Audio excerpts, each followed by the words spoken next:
इसका पूरा सर्वसम्मति से जो है हमने उसको करा है कि अपनी सर्वसम्मति से पास हुआ है। और मैंने भी खड़े होकर स्पष्ट तरीके से कहा कि हम इस प्रस्ताव का जो है समर्थन करते हैं।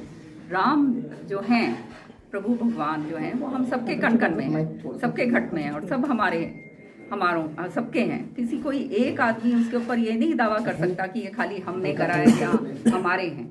तो हमने यही बात कही कि जो है प्रभु का जो नाम है, उसका जो कर्म है, वो तो अपने घट के अंदर है। और जो है आज रामलाला का वहाँ पर प्राण प्रतिष्ठा हुई है, बहुत अच्छी बात है, इसका हम समर्थन करते हैं। लेकिन इसके साथ साथ जो है इसके ऊपर राम के नाम पर, भगवान के नाम पर राजनीति नहीं होनी चाहिए। सोशल इकोनॉमिक सर्वे की आप बात कर रहे हैं, आप क्या मानते हैं? जिस तरीके से आपने बात भी कही सोशल इकोनॉमिक सर्वे पे, क्या लगातार कांग्रेस तो इस मांग को उठा रही है, लेकिन बीजेपी की ओर से उस तरीके का रिएक्शन नहीं है, आप क्या कहें? देखिए, राहुल गांधी जी ने तो बहुत सारे मंचों से जो है इस बात की डिमांड करी है। आज जो है मैंने एक प्रश्न लगाया था विधानसभा में जो मेरा आया, और वो प्रश्न जो है मैंने पूछा कि आप ये सोशियो इकोनॉमिक सर्वे जो है बीसी की जो कैटेगरीज हैं, ए और बी, इसकी आप क्यों नहीं करवा रहे? क्योंकि जब सुप्रीम कोर्ट कह चुकी है और बाकी जो स्टेट्स हैं वो कर रही हैं, तो हरियाणा क्यों नहीं कर रहा?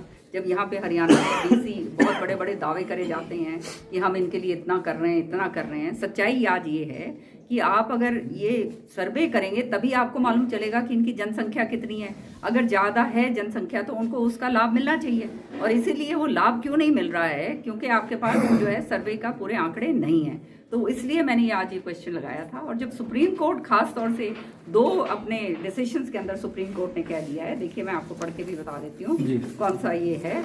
एक तो है केस है Vikas Krishna Rao Gawali versus state of Maharashtra and others, और दूसरा है doctor K Krishnamurthy and others versus union of India and another. तो इसके अंदर सुप्रीम कोर्ट ने स्पष्ट ये कह दिया है कि आप जो है ये सोशियो इकोनॉमिक जो है सर्वे जो है, इसको पूरा क्वांटिफिएबल एंड एम्पेरिकल डाटा इसका जो है आप इसका कलेक्ट कर सकते हैं। तो ये बात मैंने पूछी, उसी के ऊपर सारे भड़क गए कि आप क्या बात कर रहे हैं, और आप जानते हो जवाब देने की कोशिश नहीं करी। फिर मैंने सप्लीमेंट्री की बात करने की कोशिश करी, जो उसके भी उनको पास जवाब नहीं था कि आज जो है हमारी सरकार ने ये जो है बीसीबी जो है उसको जो है म्यूनिसिपल बॉडीज़ के अंदर, जो हमारी म्यूनिसिपल बॉडीज़ हैं उनके अंदर जो है रिजर्वेशन उनका ख़त्म कर दिया। अब ये बीसीबी में कौन कौन आते हैं जी? बीसीबी में आते हैं अहीर, यादव, गुज्जर, लोढ़ा, लोधी, सैनी, शाक्या, कोयरी, कुशवाहा, मौर्य, मेयो, गोसाई, गुसायन और गोस्वामी। ये वाली जो कैटेगरी हैं ये बीसीबी के अंदर आती हैं। तो बीसीबी की जो कैटेगरी है वो आपने उनका रिजर्वेशन अपने म्यूनिसिपल कॉरपोरेशंस के अंदर ख़त्म कर दिया है। तो मैंने पूछा क्यों ख़त्म करा है, आप क्यों ख़त्म कर रहे हैं? तीसरी बात मैंने ये पूछा कि जो क्लास 1 जो ऑफिसर्स हैं और गेजेटेड जो ऑफिसर्स हैं, गेजेटेड पोस्ट हैं, उसके अंदर दोनों का जो है रिजर्वेशन खत्म कर दिया है। ना बीसीए को रखा है और ना बीसीबी को रखा है। इसका मतलब ये है कि बीसीए और बीसीबी बस आपका वो खाली वो धरातल वो ग्रुप डी तक ही आप इनको सीमित रखना चाहते हैं। गैजेट के अंदर, गैजेटेड पोस्ट के अंदर आप नहीं उनको लाने देना चाहते, ना उनको आप क्लास 1 ऑफिस के अंदर लेके आना चाहते। तो आप जानते हैं ये बहुत ही टेढ़ा प्रश्न था, और इसमें सरकार का जो है असली नियत सामने आ गई। आज ये प्रश्न पूछा था तो वो प्रश्न का जवाब तो दे नहीं पाए, और ये कह दिया कि इसके ऊपर हम चर्चा नहीं करेंगे। किसान आंदोलन पर आप क्या कहना चाहेंगे? लगातार परिस्थिति वही की वही बनी हुई है, लगातार किसानों को प्रस्ताव दिया जा रहा है, लेकिन किसान एमएसपी के बिना कुछ भी कहीं ना राजी नहीं है। तो आप क्या मानते हैं जिस तरह की परिस्थिति आज जो है किसानों के हक के लिए एमएसपी का प्रस्ताव मैं विधानसभा के अंदर लेकर आई, और विधानसभा स्पीकर ने कहा कि उसको नामंजूर करा गया है। आपने सुना होगा। तो हमने पूछा नामंजूर क्यों करा गया, उसका उनके पास कोई जवाब नहीं है। सच्चाई ये है कि प्रस्ताव जो है हमारे पास, विधानसभा के पास इख्तियार नहीं है एमएसपी का कानून बनाने का।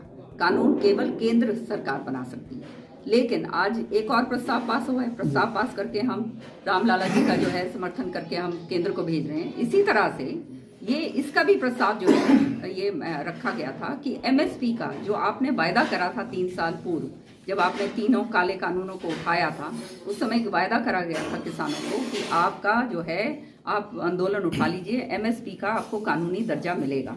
3 साल पूर्व जो है नहीं मिला। आज किसान की हालात ऐसे दयनीय हो चुकी है कि धरातल पे उसके पास जो है लागत जो है उसकी ज़्यादा हो रही है, उसको मिल कुछ रहा नहीं है। महंगाई का आलम है, हर चीज़ के ऊपर आपने GST लगा दी है।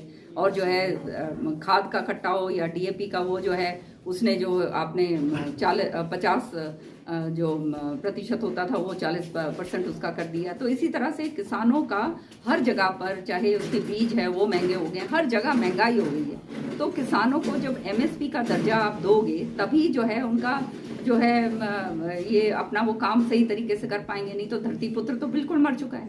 आज जो है बाहर पलायन कर रहे हैं किसान, जो है अपना खेतों को छोड़ छोड़ के जो है बाहर भागने की कोशिश कर रहे हैं। तो ये जब आपने वायदा करा तो ये वायदे को आप जुमले में क्यों बदल रहे हो? इसलिए ये जो है एक प्रस्ताव ही तो भेजना है। हरियाणा जो है वो कृषि प्रधान प्रदेश है, हमारी इकोनॉमी जो है कृषि के ऊपर निर्धारित है। कृषि की हम बहुत बड़ी बड़ी बातें करते हैं, लेकिन जो है प्रस्ताव जो है खाली एक सिफारिश भेजनी है केंद्र को कि हम सिफारिश करके भेजते हैं कि आप जो है ये कानून बना दो, वो सिफारिश तक ये करने के लिए तैयार नहीं है। तो इसके सामने आप समझ चुके हैं कि इनकी नीयत क्या है असलियत के अंदर। Thank you.